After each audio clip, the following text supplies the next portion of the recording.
So I'm a senior in college, and I've recently gotten a job for, I guess, the next coming 2 years of my life, and I'm going to be working on Wall Street. And right now the barn is on fire, and I'm running straight for the barn. So I guess my question is, in such a money-hungry world, how do I stay grounded? I mean, in that environment. Oh. Money-hungry? And of course you mean that in the nicest possible way. Nicest possible way. Well, the reason we want to play with you a little bit is money-hungry implies disapproval. And if you are running toward an industry or a concept that you are inherently disapproving of, you're setting yourself up for a lot of vibrational discord within you. Would you like to rephrase it or run a different direction? I'll rephrase it. Because? I'll rephrase it because? I'll rephrase it because I don't think money is a disapproving thing, or I'm not. I'm in alignment with. So why do you think you said that? Because that might be the attitude around which I'm hearing from other people. It might be what people are thinking about it, but when you try to make part of your vibration what others think about it, just to please them or just to be in vogue, and it gets you at the basis of your profession out of balance, that's far too big of a price to pay just to fit in, don't you think? Yeah. So what did you really mean? I'd like not to lose my mind when I go to Wall Street. I'd like to be able to stay connected to source. There, those were the words we were looking for. So, and that's what you meant when you said stay grounded.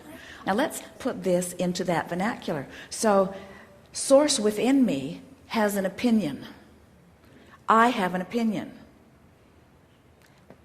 Source's opinion about money, about prosperity, about value, about fairness, has grown out of what I've been living. In other words, so this attitude or understanding about Wall Street, about economics, that I'm now matching up to, has grown out of the collective consciousness of what we have lived, and this is an opinion that I want to find vibrational alignment with. So before we work on the alignment, let's talk about what that opinion is. What does Source know about economics? And this is why we jumped all over you lovingly with your first comment, because that comment about greed or about inappropriateness relative to money could not be more opposed to Source. You could not find a position that is more in the opposite direction. What does Source know about economics? Let's start there. So Source knows that all things that are manifested, like dollars and even markets, are born out of vibration first.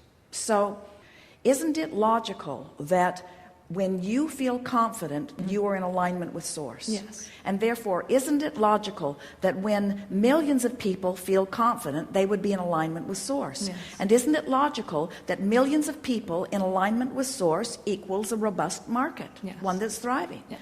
And isn't it logical that millions of people who have been directed toward fearful thoughts, who have lost confidence, would be moving toward a market that has not much confidence? Yes.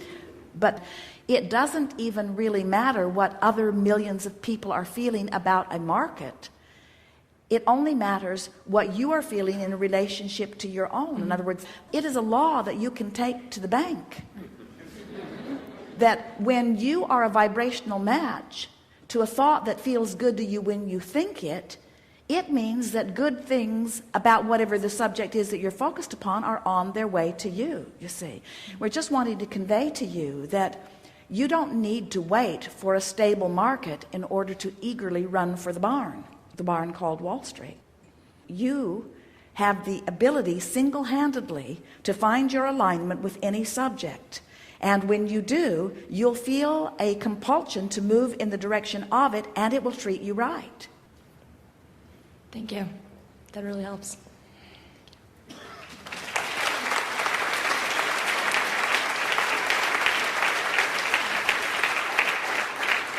So the question that we want to put to all of you on the heels of what we just discussed here is, how do you get from the place of being so aware of what maybe millions are beating the drum of? How do you hold stability in an environment like that? How do you do it?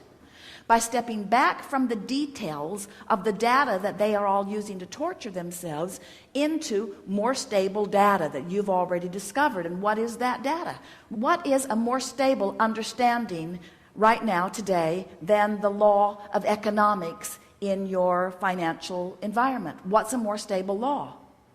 Law of attraction. What's law of gravity is more stable than that too, isn't it? What goes up must come down. You've known it all along. Have you been listening to us for a while? So have you heard us say that when someone is sick, that vibrationally speaking, they are weller now than they were before they got sick? So what just happened to your financial market? Big time. It got bigger and better and weller vibrationally than it has ever been before. Your stock market, your financial basis worldwide just increased dramatically, many times more dramatically in the last week than it has in the last 5 years. That's what just happened. That's reason to celebrate, unless you're on the outside of it. That's reason to celebrate, unless you're over here vibrationally still in the vibration of fear. So what do? How can you, in essence, be sick and give birth to wellness and then turn in the direction of the wellness? You have to start telling the story of wellness. You have to stop flailing about, beating the drum of what's gone wrong. You have to start lining up with what you want. And so what does something like a financial crisis do to you as an individual? It makes you seek more stability. It makes you want more autonomy. It makes you want to be more stable. It makes you care about more of the people of the world. Doesn't it? Doesn't it? Doesn't it make you want for the well-being of more? Also, didn't you and millions of others like you, didn't you just put more people that you don't even know in your vibrational escrow? Didn't you start requesting from source energy on the behalf of a larger number of people? Isn't that what happened to you?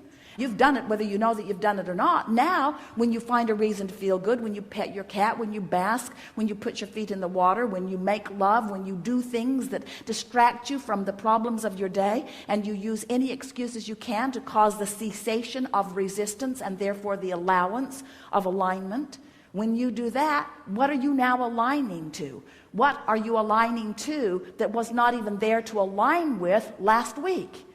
You're aligning to more abundance. Do you see what we're getting at?